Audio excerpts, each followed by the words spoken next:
قوم کے اندر سے افراد یہ کلیم کر رہے ہیں کہ جو ہمارے سیکورٹی نافذ کرنے والے ادارے ہیں، بالخصوص ہماری انٹیلیجنس ہے اور ہمارے ادارے ہیں، ان کو چاہیے کہ وہ پاکستان کی سیکورٹی پر توجہ دیں۔ یعنی اگر اس وقت میں ہم ملک کو ہی خدا نخواستہ ایسے ڈیمیج ہونے سے نہ بچا پائے تو ہم نے کیا کرنا ہے سیاست کو، اور کیا کرنا ہے پولیٹیکل انجینئرنگ کو۔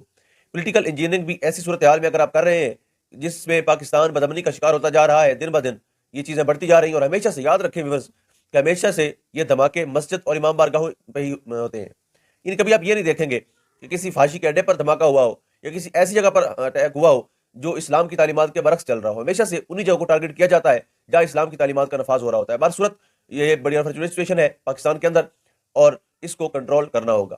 اس کے بعد ہمارے پاس کچھ خبریں ہیں۔ فواد چودھری صاحب کے ساتھ جو سلوک ہوتا رہا، ان کو توڑنے کی کوشش کی جاتی رہی، اور ان کو توڑنے والے کون ہیں وہ آپ بہتر جانتے ہیں۔ ایک بندے کو جوڈیشل کر دیا جاتا ہے، جیل بھیج دیا جاتا ہے، اور جیل بھیجنے کے بعد دوبارہ سے جسمانی ریمانڈ دے دیا جاتا ہے۔